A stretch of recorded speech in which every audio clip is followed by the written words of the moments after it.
Mga paraan na dapat mong gawin upang hindi mapigilan ng isang lalaki na habulin ka. O mga kamamay, gawin mo lang, i-apply mo lang yung aking mga tips na sasabihin, okay, sa inyong relasyon o sa isang lalaki at talagang sigurado ako na yung lalaki na yan ay hindi mapipigilan na habulin ka. O mga kamamay, lalo pa ngayon, sa inyong relasyon, tipong nababaliwala ka, hindi ka na pinapansin, tapos yung attention niya, hindi mo alam kung nasa saan, may pinaglalaan ng ibang bagay, busy sa ganito, sa trabaho. Sa madaling sabi, yung concern, yung attraction ng isang lalaki sa inyo, sobrang nawawala na. Kaya nakaka-stress, sakit sa ulo, tipong hindi ka na nagiging yummy, hindi ka nakaakit-akit sa kanya. Kaya mga kamamay, sundan nyo lang yung mga tips na sasabihin ko at sigurado ako, kahit yung lalaki na yan, hindi mapipigilan ang kanyang sarili na habulin ka.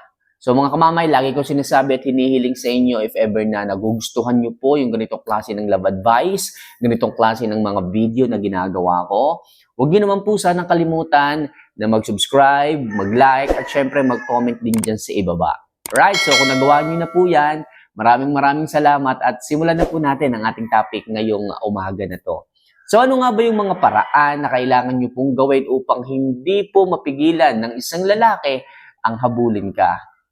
So number 1, tumingin ka sa salamin at i-improve mo ang itsura mo. Mga girls, ito dapat ang hindi nyo kinakalimutan at nakakalimutan sa araw-araw. Okay? So pagising sa umaga, tingin agad sa salamin. Okay? Sabihin mo sa sarili mo, maganda ako. Sabihin mo sa sarili mo, ano pa ang dapat kong kailangang i-improve sa'yo?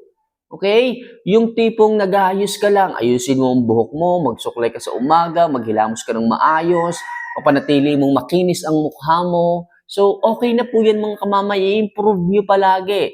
I-maintain nyo ang inyong kalinisan, ang inyong kagandahan sa inyong sarili.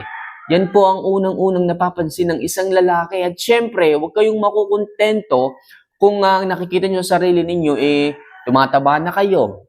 Okay? Nakikita nyo sa inyong sarili ay masyado na kayong pumapayat naman. Alright?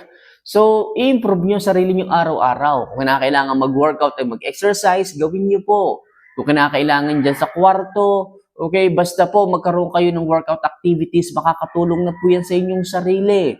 Kung tingin mo, dalawa na yung baba mo, okay, mag-workout and exercise ka. Kung tingin mo, masyado ka nanghihina, nanlalambot, konting kilos, nanlalata ka na, sigurado ako, baka high blood ka na. Mag-workout din mga kamamay. Uminom ng maraming tubig. Baka mamaya, puro kain lang kayo ng kain ng hindi masusustansyang pagkain. Okay, kaya pala ganyan ang katawan ninyo. Mahilig kayo sa soft drinks, mahilig kayo sa chichirya, o kung ano pa mang mga unhealthy foods. Mga girls, tumingin kayo sa salamin, makikita nyo ang mga bagay na dapat nyong i-improve, dapat nyong baguhin, dapat nyong bawasan. Diba? Bilang isang babae, napakahalaga po niyan. Sa ganyang paraan mga kamamay, pag na-improve nyo na yung mga bagay na nakita nyong mali sa inyong sarili, sigurado ako, hindi mapipigilan ng isang lalaki ang habulin ka. Kaya mahalaga na kesa ibang tao ang makapansin, dapat ikaw muna. Humarap sa salamin, tingnan ng itsura. Alright? So next, maging independent at ipakitang may sarili kang buhay sa labas ng inyong relasyon. Yes, mga kamamay, kung ikaw ay ganitong babae, independent, yung kaya mong tumindig sa sarili mong mga paa, kaya mong kumita ng sarili mong pera, kaya mong kumilos, gumawa, pumunta sa isang lugar, o gumawa ng isang bagay nang hindi mo kasama ang isang lalaki, yan po ay matatawag na independent.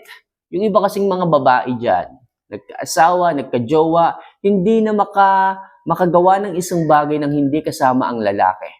Hindi na makapunta sa isang lugar na hindi kasama ang isang lalaki. Pero nung una, kaya niyong gawin yan. Pero bakit ngayon? Bibili lang sa palengke, mamamalengke lang, gusto pa kasama ang isang lalaki.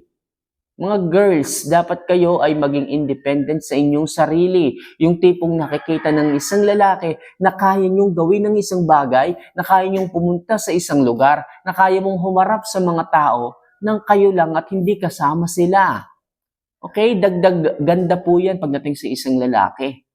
kaya nyong maging independent at syempre kaya mong magkaroon ng sarili mong buhay sa labas ng inyong relasyon. Anong ibig sabihin? Kaya mong ngumiti, kaya mong tumawa at kaya mong maki-adapt, kaya mong makisama sa ibang tao kahit hindi kasama ang partner mo. Yung iba diyan, nagka-jowa lang, nagka-partner lang, nagka-asawa lang, hindi na kayang makisama sa iba. Nasanay na laging kasama lang ang asawa. Ang gusto ko sa inyong mga girls, kaya nyo ring humanap ng sariling kaligayahan sa labas ng inyong relasyon. Sa mga kaibigan mo, sa ibang tao, sa mga magulang mo.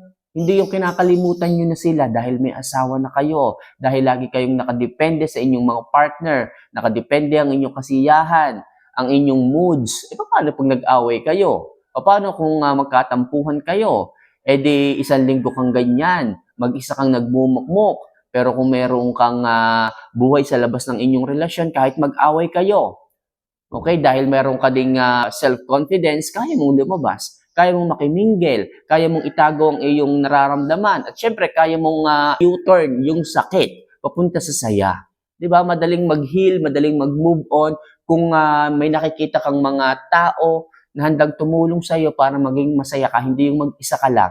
Hindi yung nagmumukmuk ka lang sa loob ng kwarto, sa loob ng bahay, hindi ka kumakain, mag-isa ka lang nagsosolo ng problema mo. Kaya maganda pa rin mga kamamay na independent kayo at may buhay kayo sa labas ng inyong relasyon upang wala kayong maging problema sa mga problema ninyo sa inyong mga buhay-buhay pag-ibig. Okay? Para hindi kayo masyadong ma-stress pagdating sa point na magka-problema kayo sa inyong relasyon. So, isa yung paraan mga kamamay upang hindi mapigilan ng isang lalaking habulin ka. Dahil nakakakita siya ng chance na sumaya ka sa iba eh. Dahil nakikita niya na kahit mag-away kayo, magkatampuhan kayo, kaya mong ngumiti. Okay, kaya mong i-overcome, i-handle yung problema. At isa yan sa kinakatakutan ng mga lalaki, okay? Kung kaya't hahabulin ka niya. Ayaw niya hanggat maaari na makita kang ngumingiti sa iba, okay? So parang nagigilty siya doon. Dapat siya yung gumagawa nun, pero nakikita niya na kaya mong gawin sa iba. At bonus points yun sa inyong mga kamamay. So muli, sabihin ko sa inyo, maging independent at magkaroon ng sariling buhay sa labas ng inyong relasyon. So next, panindigan mo ang no contact rule kung nababaliwala ka na. Yan mga kamamay. Kung talagang hindi ka hinahabol ng isang lalaki noon, hindi ka niya napapansin, hindi ka niya na-appreciate, hindi niya nakikita ang atensyon mo, hindi niya nakikita ang mga ginagawa mo, sakripisyo mo sa inyong relasyon, well, bakit hindi mo subukan nga na mag-no contact rule at panindigan po ito? Kasi alam naman natin dito sa mundo, yung mga bagay na nawawala, yan yung hinahanap. At yung mga bagay na nanatiling nandyan, hindi natin napapansin. Bakit hindi mo muna subukang mawala? Hindi mo muna subukang lumayo? Hindi mo muna subukang mag-no contact rule? Sa paraang yan mga kamamay, magugulat ang isang lalaki na bakit bigla kang nawala sa sitwasyong yon. Bakit bigla kang lumayo? Bakit hindi ka nagparamdam? Kung siya ngayon busy sa kanyang mga kalokohan, kung ngayon busy siya sa kanyang mga pinagkakaabalahan, well, kung makikita niya na nawala yung taong nandyan para sa kanya, nawala yung taong high value para sa kanya, sigurado ako, hahabulin ka niyan at hindi niya mapipigilan ang kanyang sarili na maghabol sa iyo dahil malalaman niya na napagod ka na, okay, dahil hindi ka na nagtitiis, o siguro sabihin natin nagbago ka na, hindi ka na naging utu-utu sa kanya, doon pa lang niya makikita ang halaga mo at doon pa lang magsisimula na hindi niya mapigilan ang kanyang sarili na habulin ka. Kaya mas maganda mga kamamay na mag-no contact rule at panindigan ito kung talagang nababaliwala ka na sa loob ng inyong relasyon. So next, ipakita na hindi ka palaging ready available sa loob ng inyong relasyon. Yan mga kamamay, ipakita nyo na marami rin kayong pinagkakaabalahan. Ipakita nyo rin na hindi lang kayo nakaabang, nag-aantay sa kanyang oras na ibinibigay sa inyo. Lalo pat ngayon nga, nababawasan ito. Lalo nga't ngayon pa, masyado na siyang nagiging busy. So maging busy din po kayo. Ipakita nyo sa kanya na kung dati naghahabol ka, lagi ka nagiging needy sa oras niya, pinipressure mo siya na bigyan ka ng oras. Ngayon, wag mong gawin yon. Mas maganda, kung may pinagkakaabalahan ka, mag-focus ka para maramdaman niya na hindi ka masyadong nagbibigay ng oras sa kanya. Pag kasi napansin ng isang lalaki na masyado kang busy, na wala na yung oras mo pagdating sa kanya, sigurado ako, mas tataas ang tingin niya sa iyo. Mas maghahabol siya sa iyo. Kasi marami ang magkakagusto sa iyo eh. Nakikita kasi nung iba na busy ka sa isang bagay na magpapaasenso sa iyo at hindi ka masyadong gutom na gutom sa atensyon ng isang lalaki. At ganun po ang gusto ng mga lalaki. Nakikita yung isang babae na umaangat sa kanyang buhay at hindi puro lalaki ang iniisip niya. Kaya mga kamamay, huwag masyadong maraming oras sa isang lalaki. Para sa ganon, siya yung hindi makapigil sa kanyang sarili na habulin ka dahil sa taas ng status mo, sa taas ng pagiging high value woman mo. Alright? So yun lang muna sa ngayon mga kamamay ang ilang mga tips na dapat mong i-apply sa isang lalaki upang hindi niya mapigilan na habulin ka. So for more video and love advice na kagaya nito mga kamamay, huwag niyo sana kalimutan na mag-subscribe, mag-like at syempre mag-comment na rin po sa ibaba. So see you for our next vlog. Mahal ko po kayo. Paalam.